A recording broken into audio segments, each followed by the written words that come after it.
நீதி வழங்கும் போது அண்ணன் தம்பி சொந்தம் பந்தம் பணக்கார ஏழை எதையுமே பார்க்க கூடாதுடா.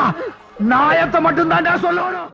அனைவருக்கும் வணக்கம். ஒவ்வொரு ஆண்டும் இயற்கை சீற்றத்தாலையும் பருவநிலை மாற்றத்தால் வரக்கூடிய பெருவெள்ளத்தாலையும் சென்னை உள்ளிட்ட பல்வேறு மாவட்டங்கள் பாதிக்கப்படுவதை வாடிக்கை நம்ம பார்த்துருக்கோம். இந்த ஆண்டு டிட்வா என்கிற ஒரு புயல் நாளை கடலை கடக்க இருக்கிறது.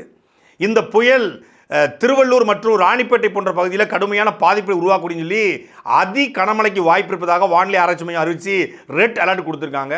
அதேபோல் சென்னை, செங்கல்பட்டு, காஞ்சிபுரம், வேலூர் போன்ற பகுதிகளில் மிக கனமழைக்கு வாய்ப்பு இருப்பதாக சொல்லி ஆரஞ்சு அலர்ட் கொடுத்துருக்காங்க. விழுப்புரம், திருவண்ணாமலை பகுதிகளில் கனமழைக்கு வாய்ப்பு சொல்லி எல்லோ அலர்ட் கொடுத்துருக்காங்க. அது கடலை கடக்கக்கூடிய இடத்துலையே இவ்வளோ பெரிய பாதிப்பு உருவாக்கும்னா இலங்கையில் மிகப்பெரிய அந்த புயல் உருவாகிருக்கிற இலங்கையில் மிகப்பெரிய பாதிப்புகளை உருவாக்கியிருக்குது. கிட்டத்தட்ட 10 நாட்களில் 1000 மில்லிமீட்டர் மழை ஒட்டுமொத்தமான இலங்கை முழுமையுமே பெஞ்சு தீர்த்திருக்கு. இப்போது மழை பெய்து கொண்டிருக்கிறது. குறிப்பாக கொழும்பில் தொடங்கி மன்னார் வரைக்குமே கிட்டத்தட்ட கடலில் முழுகிச்சு. ஒரு தீவு, ஏற்கனவே ஒரு தீவு, இலங்கைக்குள்ளே குட்டி குட்டி தீவுகள் உருவாகிருக்குது.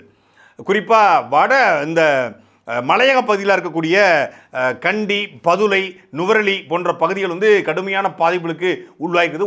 ஒரு கிராமமே மலைச்சரிவில் மொத்தமாகவே மூழ்கக்கூடிய அளவுக்கு, ஒரு கிராமமே இல்லாத அளவுக்கு மாறியிருப்பதாக பாதிக்கப்பட்டவர்கள் சொல்கிறாங்க. அதே போல் இதுவரைக்கும் இலங்கையில் பெய்த அந்த கனமழையில் பெருவெள்ளத்தில் கிட்டத்தட்ட 200 பேர் மரணம் அடைஞ்சிருக்காங்க.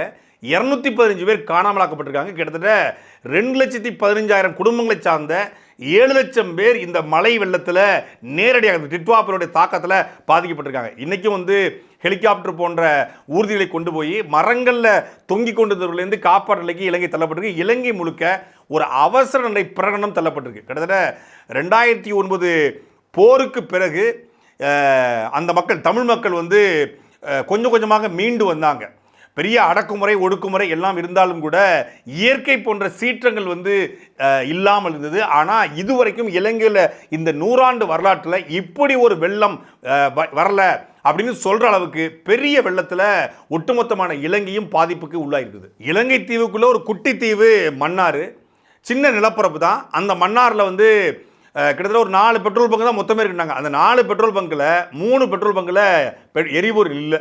ஒரு பெட்ரோல் பங்கில் தான் காலையில் 8 மணிக்கு நின்று மதியம் 1 மணிக்கு பெட்ரோல் போடக்கூடிய அளவுக்கு கிட்டத்தட்ட 100-200 ஆட்டோக்கள், பேருந்து, அதே போல் மகிழுந்து, இருசக்கர வாகனம் என்று ஒட்டுமொத்தமாக ஒரே ஒரு பெட்ரோல் பங்கில் மட்டும்தான் எரிபொருள் இருக்குது. ஏன்னா ஒட்டுமொத்தமான மன்னாருக்கு வரக்கூடிய சாலை ஒரு பேருந்து போகிற அளவுக்கான வெள்ளம் போய்கிட்டு இருக்கு. என்ன இவ்வளோ பெரிய வெள்ளத்துக்கான காரணம் என்னன்னு கேட்டால் பருவநிலை மாற்றம், புயல். இந்த வெள்ளத்தை, இந்த டிட்வா புயலை யாரும் எதிர்பார்த்துக்க முடியாது. மழையை தேக்கக்கூடிய சக்தி எந்த மனிதனுக்கும் இல்லை. ஆனால் அடிப்படை கட்டமைப்பு அப்படிங்கிற ஒன்று இலங்கையில் இருந்துச்சா அப்படிங்கிற கேள்வி தான் இப்போது எழுப்ப வேண்டியிருக்கு. எப்படி சென்னையில் வெள்ளம் வருது, ஆனால் அந்த வெள்ளம் பெய்யக்கூடிய மழை எவ்வளவு பெஞ்சாலும் அந்த மழை தண்ணீர் சரியாக மழைநீர் வடிகால் வாய்க்கால் மூலமாக ஆற்று வழியாக போய் கடலில் கலக்குது அப்படின்னா அந்த மழை எவ்வளவு பெஞ்சாலும் தண்ணி கீழே நிற்காது. இப்போ மழை வழித்தடங்கள், நீர் வழித்தடங்கள் ஆக்கிரமிக்கப்பட்டது. அப்புறம் மழைநீர் ஓடுவதற்கான வாய்க்கால் இல்லாமல் இருப்பது, ஏரி குளங்கள் எதையுமே தூய்மைப்படுத்தாமல் இருப்பது, தூர்வாராமல் இருப்பது தான் பெருவெள்ளத்திற்கான மிக முக்கியமான காரணம். இப்போ திருநெல்வேலி, தென்காசி மாவட்டங்கள் 2023 இறுதியில் மிகப்பெரிய வெள்ளத்துக்கு ஆளாக்கப்பட்டுச்சு. என்ன காரணம் அப்படின்னா எந்த ஏரி குளத்தையும் தூர்வாரலை. ஒட்டுமொத்தமான தாமிரபரணியில் மிகப்பெரிய வெள்ளப்பெருக்கு வருது. ஆனால் வெள்ளம் முடிஞ்ச 3ஆவது நாள் எந்த குளத்துலையும் தண்ணி இல்லை. குளம் நிரம்பி அந்த குளத்திலேருந்து வாய்க்கால் வழியாக போய் அது ஆற்றுல போகுது அப்படின்னா இவ்வளோ பெரிய வெள்ளம் வராது. குளம் நிரம்பிருச்சு. ஏன்னா குளம் தூர்வாரப்படலை, குளம் தரையோட தரையாக இருக்குது. குளம் இருந்த இடத்துல தண்ணி வந்துடுது, தண்ணி ஊருக்குள்ளே போகுது, வெள்ளம் வந்துடுது. தாமிரபரணி இருக்கக்கூடிய அந்த படுகை முழுக்க வெள்ளம் வந்ததுக்கான காரணம் அதுதான். இன்றைக்கும் திருநெல்வேலிக்கு போனால் திருநெல்வேலி, தூத்துக்குடி, தென்காசி இந்த பகுதியில் ஏரி குளங்கள் தூர்வாரவே படலை.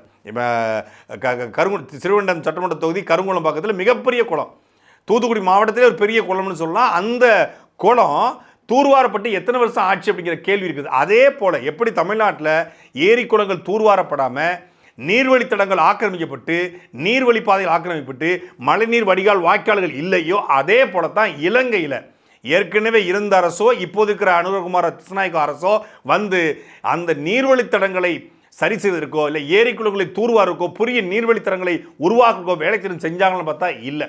டூரிஸ்ட்டை டெவலப் பண்ணுறதுக்கான வேலையில் இறங்கினாங்க. அந்த கொழும்பை சுற்றி சாலைகளை போடுவது, கொழும்பை பிரம்மாண்டமாக காட்டுவது, அதன் மூலமாக சுற்றுலா பயணிகளை ஈர்ப்பது, அந்த வேலையை பார்த்தாங்க.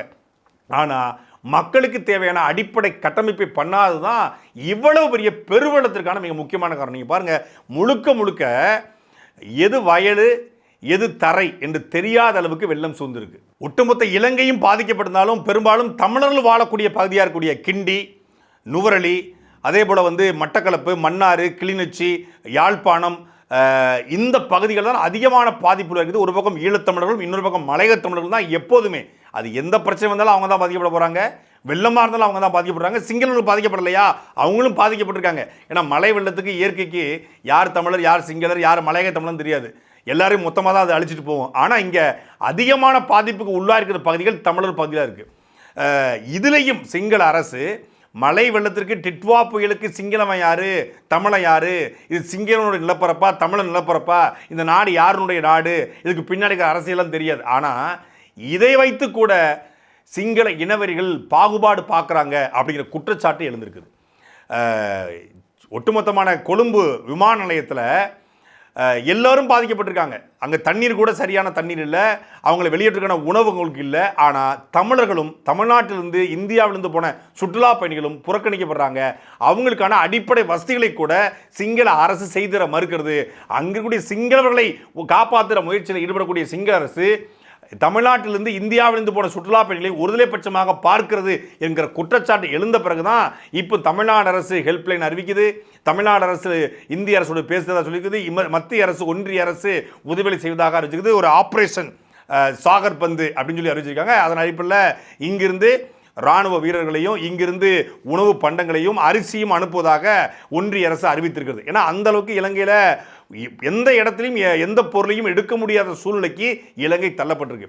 சென்னையிலேயோ இல்லை இதுவரைக்கும் திருநெல்வேலி, தூத்துக்குடி, கன்னியாகுமரியிலையோ நாம் பார்க்காத 10 மடங்கு வெள்ளத்தை இலங்கை சந்திச்சிருக்கு.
ஒரு போராக இருக்கட்டும், இயற்கை பெருஞ்சிற்றமாக இருக்கட்டும், வெள்ளமாக இருக்கட்டும், எப்போதுமே நேரடியாக பாதிக்கப்படுவது சாமானிய மக்கள் தான். நீங்கள் பாருங்கள், சென்னையில் வெள்ளம் வந்தாலும் சரி, இலங்கையில் வெள்ளம் வந்தாலும் சரி, யாராவது எம்எல்ஏ செத்துருக்கானா, எம்பி செத்துருக்கானா, அமைச்சர் செத்துருக்கானான்னு பார்த்தா செத்துருக்க மாட்டான். விவசாயி செத்துருப்பான், ஒரு குடியானவன் செத்துருப்பான், ஒரு பனை தொழிலாளி செத்துருப்பான், ஒரு ஆட்டோ ஓட்டர் செத்துருப்பார். இங்கே இறந்து போன 200 பேரில் ஒருத்தர் கூட அதிகார வர்க்கத்திற்குடியோ இல்லை பெரும் பணக்காரன் கிடையாது. பெரும் பணக்காரன் கொழும்புல பெரிய அப்பார்ட்மெண்ட் வாங்கி 18வது மாடியில் உட்காந்து வெள்ளத்தை உட்காந்து வேடிக்கை பார்த்துட்டு இருப்பான். அவன் தேவைக்கு ஃப்ரீசரில் ஃப்ரிட்ஜில் அவனுக்கு தெரியும் எல்லா உணவுப் பொருளும் இருக்கும். அவன் இன்னைக்கு தேவைன்னா கூட அவனுக்கு தேவையான பொருட்களை கொண்டு போய் கொடுப்பதற்கான ஆட்கள் இருப்பாங்க. ஆனால் எளிய மனிதர்கள், பாமர மனிதர்கள் எப்போதுமே, நீங்கள் சென்னையில் பாருங்கள், என்னைக்காவது திமுக சட்டமன்ற உறுப்பினர் வீட்டுக்குள்ளே வெள்ளம் போயிடுச்சுன்னு செய்தி வந்திருக்கா? கிடையாது.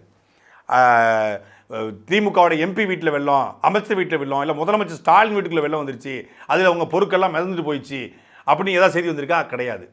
ஆனால் அவங்க வீட்டில் கூடிய நாய்க்குட்டி கூட பத்திரமா இருக்கும். ஆனால் சாமானிய மனிதர்களுடைய வீட்டில் ஒரு சின்ன பொருள் கூட அந்த வெள்ளத்தில் அடிச்சு போயிருக்கும். அப்படி இந்த இலங்கையிலையும் பாமர மக்கள், சாதாரண மக்கள், உழைக்கிற மக்கள், மலையக தமிழர்கள் அதிகமாக பாதிக்கப்பட்டிருக்காங்க.